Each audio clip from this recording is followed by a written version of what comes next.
Okay, so this is the very end. It's really short. So anyway, I was saying explicit error correction doesn't really work. So when they're first just learning how to write, like first year, second year, I would just have them do word counts, and I would grade them on that Habits of Strong Writers, and I would have them keep a metacognition journal. I mean, I do have them keep a metacognition journal. So after they finish writing, they count their words, they share with a partner, and then they can either read in the language or they can translate it into English. I don't really care. And then I have them write 2 sentences in English about how it went for them. So how the writing went, and just kind of reflecting. And usually by doing that, like, they are giving themselves feedback and they feel good about it. Later on in their journey, like in their 3rd and 4th year, as they're getting more proficient and they're able to start like thinking more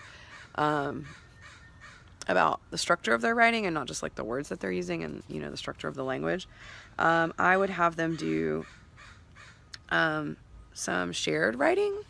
Well, actually, we do shared writing the whole time. Like, we do write and discuss. So I'm modeling writing, like, you know, like a writing workshop teacher would do.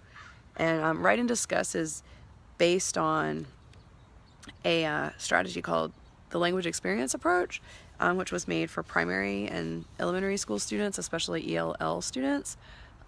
So they would have an experience together, language experience approach, right? So they have an experience together and then they write about it together. So they're like doing this shared writing activity. So even in first year, like first month of school, like I'm already doing these shared writing activities. So they're seeing how, you know, the language is put together, and they're seeing a proficient writer. Well, relatively proficient.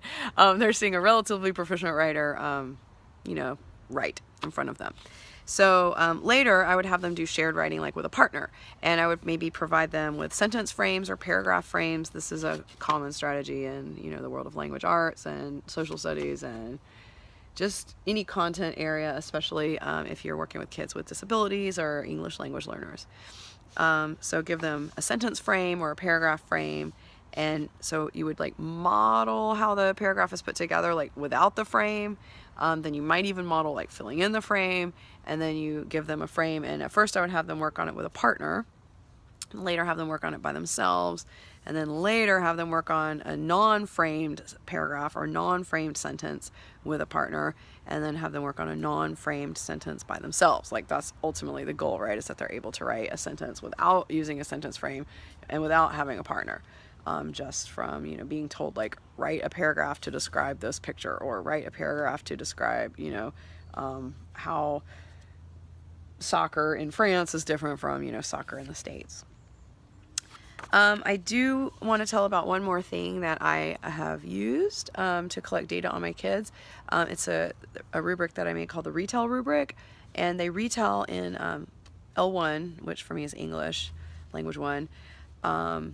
And so I'll tell them either a fiction story or a nonfiction story, or they'll read a fiction story, or they'll read a nonfiction passage. And then there's this rubric that I made, the Retool Rubric, that grades them on how detailed their retell is. How detailed their retail is. I am from Georgia. And then I was thinking, like, okay, how could you make grading that even easier? Because, I mean, that does involve sitting down and, like, looking at a stack of papers. I would do that, like, you know, maybe a couple times a term if I had to, or if I really wanted to give them feedback, or maybe as a summative assessment at the end of the term. So I was thinking how to make that easier. So I really like tools. Like, I took this class at Teachers College one time called Making a Writing Toolkit. So it was all about like how to make various graphic organizers and tools. So I just made this for the Retool Rubric, and basically what you would do is, let's see, maybe I can put it on got this awesome Minnesota cup in Minnesota. So I'll just put it on there. Maybe you can see it. There you go. So what you would do is they would put the events, this is for fiction, okay? So they would put the events here, and then the rubric says that they also have to make inferences, because I wanted it to be Common Core aligned, and one of the Common Core standards is making inferences about what you read. So this is basically the retell part. And then up here, I would have them draw in here. Okay, so one of the inferences is, what is the character feeling at that time? So these are like little, they would be like a smiley face, a frowny face, a worried face, whatever. And then in English, this is all done in English, they would write at the top like what the emotion is, and then at the bottom they would write, you know, why they're feeling that. And then I was thinking they could draw a line from here to the event that they think triggered that emotion. And you know, usually a character's emotions will change over the course of a story, so you got that. Then another part of making inferences is inferring the effect of the setting on the character. So they could, in, you know, English, write down here what is the setting, like what are the characteristics of the setting that they think had an effect on the character. So that's for fiction. And I think if I had this in front of me and then the rubric, it would be so much easier to grade, because I would be like looking for evidence of that, looking for evidence of that, and looking for evidence of this. So I would have like all the domains on the rubric right there.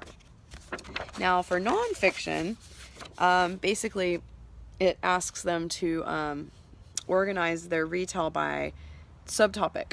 So let's say the topic is, you know, sports in the US and France, and you gave them a little lecture or a little reading on that.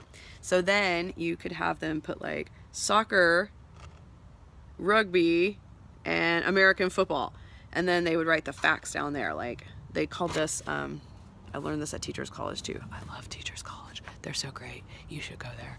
If you have a language arts color, you should tell them to go there.